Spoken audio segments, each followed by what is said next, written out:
Monsoon emergency వాహనాల టెండర్లను రద్దు చేసింది జీహెచ్ఎంసీ. గతేడాది ఉన్న వాహనాల స్థానంలో కొత్త వాహనాల ఏర్పాటుకు టెండర్లను పిలువనుంది. ఈ టెండర్ల వల్ల జీహెచ్ఎంసీపై 5 కోట్లకు పైగా భారం పడుతుందని, కొద్దిమంది కాంట్రాక్టర్లకు ఉపయోగపడేలా ఎమర్జెన్సీ వాహనాల టెండర్లు పిలిచారంటూ ఆరోపణలు వెలువెత్తాయి. కొత్త వాహన టెండర్లలో 2 కంపెనీలకే లబ్ధి చేకూరేలా టెండర్లు పిలిచినట్లు ఆరోపణలు ఉన్నాయి. దీంతో టెండర్ల గోల్మాల్పై సీఎం రేవంత్ కు లేఖ రాశారు ఎమ్మెల్సీ కవిత. పాత టెండర్ల రద్దుకు కారణంపై ఇంటెలిజెన్స్ అధికారులు ఆరా తీస్తున్నారు. అటు టెండర్ల గోల్మాల్పై సీఎం రేవంత్ నివేదిక కోరారు.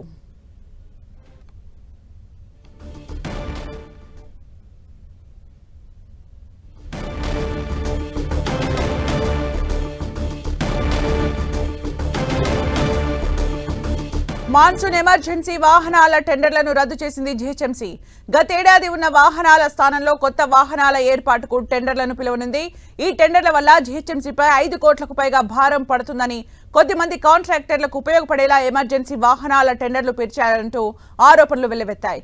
కొత్త వాహన టెండర్స్ లో 2 కంపెనీలకే లబ్ధి చేకూరేలా టెండర్లు పిలిచినట్లు ఆరోపణలు ఉన్నాయి. దీంతో టెండర్ల గోల్మాల్పై సీఎం రేవంత్ కు లేఖ రాశారు ఎమ్మెల్సీ కవిత. పాత టెండర్ల రద్దుకు కారణంపై ఇంటెలిజెన్స్ అధికారులు ఆరా తీస్తున్నారు. అటు టెండర్ల గోల్మాల్పై సీఎం రేవంత్ నివేదిక కోరారు. మరిన్ని అప్డేట్స్ మా ప్రతినిధి రాముడు అందిస్తారు. రాముడు,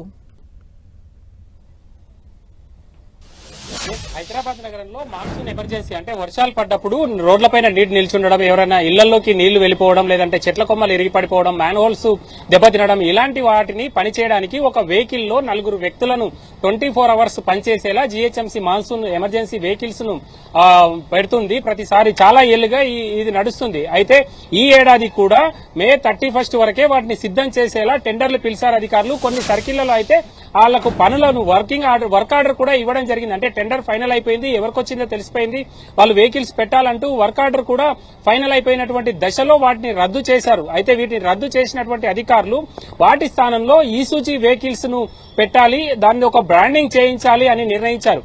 అయితే ఆ ఆటో కానీ ట్రాక్టర్ కానీ కేవలం 30,000 అయితే దానిని 62,500కు రేట్లు పెంచుతూ ఈసూజీ వెహికల్స్ ను పెట్టాలని డిసైడ్ చేశారు. దీంతో క్షేత్రస్థాయిలో ఉండేటువంటి అధికారుల టెండర్లన్నీ కూడా రద్దు చేసి ఈ టెండర్లు కూడా మళ్లీ 75 వర్క్స్ గా గతంలో టెండర్లు పిలిస్తే 150 వాహనాల కోసం ఇప్పుడు మాత్రం కేవలం 9 వర్క్స్ గా మాత్రమే 150 వాహనాలను సమకూర్చుకునే విధంగా టెండర్లు పిలిచారు. దీంతో దీనిపైన ఈ అంశానికి సంబంధించి ఏవైనా రాజకీయ ఒత్తిళ్లున్నాయా, లేదంటే ఉన్నతాధికారులు ఈ విధంగా చేశారనేటువంటి అంశంలో క్లారిటీ రావాల్సి ఉంది. ఈ అంశం పైన విజిలెన్స్ కూడా ఆరా తీస్తున్నట్టు మనకు సమాచారం అందుతుంది. ప్రధానంగా ముఖ్యమంత్రి రేవంత్ రెడ్డి మున్సిపల్ శాఖ కూడా చూస్తున్నారు కాబట్టి ఈ నేపథ్యంలో ఈ విధంగా ఎందుకు జరిగిందనేటువంటి అంశంపైన ఆరా తీస్తున్నారు. ఈ అంశానికి సంబంధించి 10 టీవీ గతంలోనే అసలు ఎవరి కోసం ఈ టెండర్లు, ఎవరి కోసం ఈసూజీ వాహనాలు అనేటువంటి అంశంతో కథనాలు నడిపించింది. అంతేకాకుండా ఈ అంశంపైన ఎమ్మెల్సీ కవిత కూడా నిన్న కాంట్రాక్టర్లు కలిసి విన్నవించడంతో కవిత కూడా లేఖ రాయడం జరిగింది. దీనికి సంబంధించి అసలు విషయం ఏంటంటే కొద్దిమంది ఇద్దరికి మాత్రమే జీహెచ్ఎంసీలో ఇద్దరి కాంట్రాక్టర్లకు మాత్రమే ఈసూజీ జీహెచ్ఎంసీ పరిధిలో ఉండేటువంటి ఈసూజీ డీలర్స్ వాళ్ళతో ఎంఓయూ చేసుకున్నట్టుగా ఆరోపణలు వచ్చాయి. మిగతా వాళ్ళు అడిగితే కూడా వాళ్లకు ఎంఓయూలో ఇవ్వనటువంటి పరిస్థితి. కొద్దిమంది అధికారులు తమను బెదిరించారు, తాము ఎవరికైతే చెప్తామో వాళ్ళకే ఇవ్వాలి అన్నట్టుగా అక్కడ ఉండేటువంటి వాళ్ళు మాట్లాడారు అనేటువంటి అంశాలపైన కాంట్రాక్టర్లు ముందు నుంచి ఆరోపిస్తూ వస్తున్నారు. వాళ్ళు వివిధ సందర్భాల్లో ఫిర్యాదులు తీసుకెళ్తున్నటువంటి పరిస్థితి. ఈ అంశాన్ని కూడా ఎమ్మెల్సీ కవితకు సూచించడంతో ఆమె ముఖ్యమంత్రి రేవంత్ రెడ్డికి లేఖ రాసి ఇందులో అక్రమాలు జరిగాయి, అన్యాయం జరిగింది, కొద్దిమంది కాంట్రాక్టర్ల కోసం ఈ టెండర్లు పిలిచినట్టుగా ఉంది అనేటువంటి అంశాలను ఆమె నొక్కి చెప్పడం జరిగింది. దాని ద్వారానే మరొకసారి ఈ అంశంపైన ఆరా తీసినటువంటి ముఖ్యమంత్రి రేవంత్ రెడ్డి ఈ టెండర్లను రద్దు చేయాలి అని ఆదేశించినట్టుగా తెలుస్తుంది. దాంతో ఇప్పటికే హోల్డ్ లో పెట్టాలని ఆదేశాలు వెళ్లాయి. ఇక వాటిని ఓపెన్ చేయొద్దు అని కూడా నిర్ణయించడం జరిగినట్టుగా సమాచారం వస్తుంది. పూర్తి స్థాయిలో మరికొద్ది సేపట్లో అఫీషియల్ గా ఆ లేఖ వెలువడేటువంటి అవకాశం ఉంది. అయితే ముఖ్యంగా ఈ వాహనాలు ఈసూజీ వాహనాలు పెట్టడం ద్వారా జీహెచ్ఎంసీకి ఇంకా భారం పెరుగుతుంది. గతంలో ఉండేటువంటి టెండర్లను రద్దు చేస్తే దాని ద్వారా జీహెచ్ఎంసీకి ఆదాయం అంటే ఆ ఆదాయం సేవ్ కావాలి, ఖర్చు కొంత మిగలాలి, లేదంటే పౌరులకు సేవలు చాలా ఎక్కువగా ఉండాలి. కానీ ఆ రెండు కూడా లేవు అనేది ఇటు కాంట్రాక్టర్లు ఆరోపిస్తున్నారు. దాని ద్వారా ఈ అంశం ముందుకొచ్చింది. మనం చూస్తే ఇప్పుడు ఉండేటువంటి ఈసూజీ వెహికల్స్ పెట్టడం ద్వారా అందులో చెత్త తరలించేందుకోసం, అంటే అక్కడ ఉండేటువంటి సిల్ట్ ఏదైనా లేదంటే మాన్యువల్స్ ఖరాబ్ అయిపోతే ఆ మాన్యువల్స్ తీసుకెళ్లి తరలించేదైనా కూడా జరగదు. అంతేకాకుండా ఆ రోడ్డు దెబ్బతిన్నప్పుడు అందులో నింపేటువంటి తార్ ఏదైతే ఉందో అది చాలా తక్కువగా పడుతుంది. ఇలాంటి చాలా కారణాలనైతే వీటిని పెట్టడం వల్ల లోపాలు, అంటే ఎక్కువగా ఉపయోగం లేదు. ఈసూజీ వెహికల్స్ పెట్టడం వల్ల ఇటు ప్రభుత్వానికి అంటే జిహెచ్ఎంసీ కి ఎక్కువ ఉపయోగం లేదు. దాంతో పాటు పౌరులకు ఇది ఎక్కువ సౌకర్యం కూడా కల్పించవు అనేది. అంతేకాకుండా మాన్సూన్ ఎమర్జెన్సీ టీమ్స్ కేవలం 5 నెలలు మాత్రమే పనిచేస్తాయి. కానీ ఇప్పుడు తీసుకోవాలని నిర్ణయించినటువంటి ఈసూజీ వెహికల్స్ ను 12 నెలల పాటు ఏకదాటిగా పెట్టుకోవడమే కాకుండా మరొక 2 సంవత్సరాలు పొడిగించాలని కూడా డిసైడ్ చేశారు.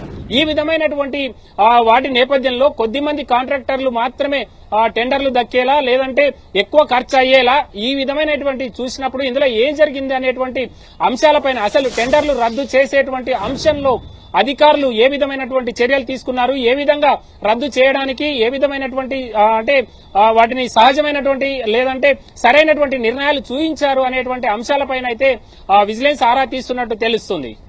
అంటే రాముడు 10 టీవీలో వరుస కథనాలు రావడం, తర్వాత ఎమ్మెల్సీ కవిత కూడా లేఖ రాయడం, వెంటనే సీఎం రేవంత్ స్పందించడం, కాంట్రాక్ట్ ను కూడా రద్దు చేయడం జరిగింది. అంటే మాన్సూన్ కూడా సమీపిస్తోంది. ఇలాంటి టైంలో మరి ఎలాంటి చర్యలు తీసుకోబోతున్నారు, ఎలాంటి ఎంక్వైరీ జరగబోతోంది? ఇలాంటి అంశాలకు సంబంధించి ముందస్తుగానే నిర్ణయం చేస్తారు. ముందుగానే ఒక 15-20 రోజుల ముందే టెండర్లు పిలిచి ఒక 7 రోజుల్లో లేదా 10 రోజుల్లో టైం ఇస్తారు. ఆ టైం లోపల టెండర్లు పాల్గొంటారు. అందులో ఎవరైతే తక్కువ రేటుకు మేము పనిచేస్తామని వచ్చారో వాళ్లకు ఎంఓయూ చేసుకోవాలి, వాళ్ళ దగ్గర అగ్రిమెంట్ చేసుకోవాలి. దానికి సంబంధించి ముందుగానే కొన్ని అయిపోయినప్పటికీ ఇప్పుడు రద్దు చేసినటువంటి నేపథ్యంలో ఇది మరింత కొంత ఆలస్యం అయ్యేటువంటి అవకాశం ఉంది.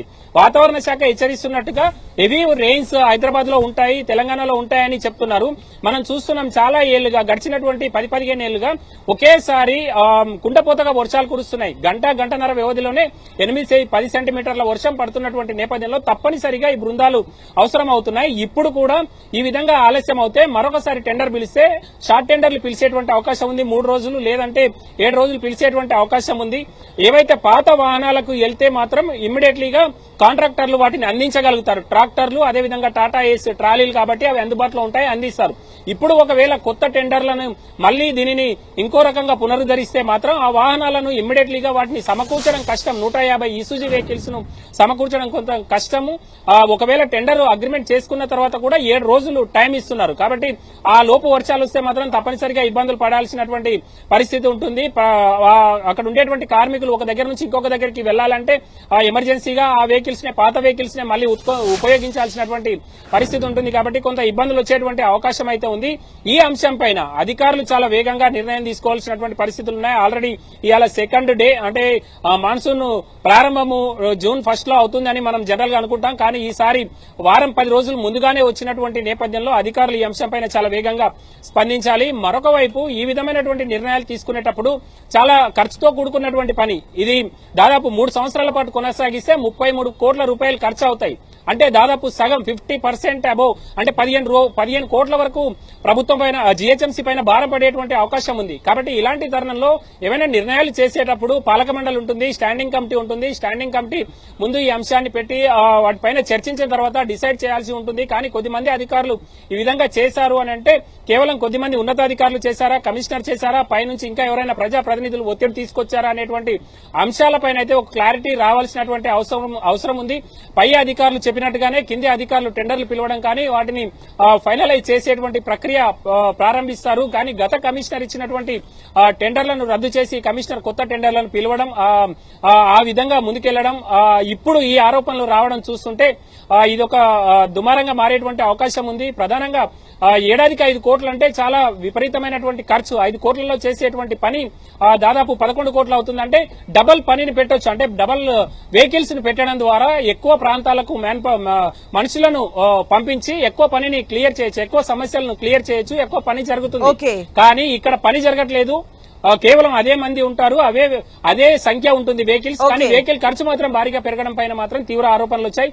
ఇప్పుడు వీళ్ళు రద్దు ప్రకటన మరికొద్దిసేపట్లో వచ్చేటువంటి అవకాశం ఉంది. ఇప్పుడైతే హోల్డ్ లో పెట్టాలని డిసైడ్ చేశారు. మరికొద్దిసేపట్లో రద్దుకు సంబంధించినటువంటి ప్రకటన వచ్చేటువంటి అవకాశం. థాంక్యూ రాముడు ఫర్ ద అప్డేట్స్.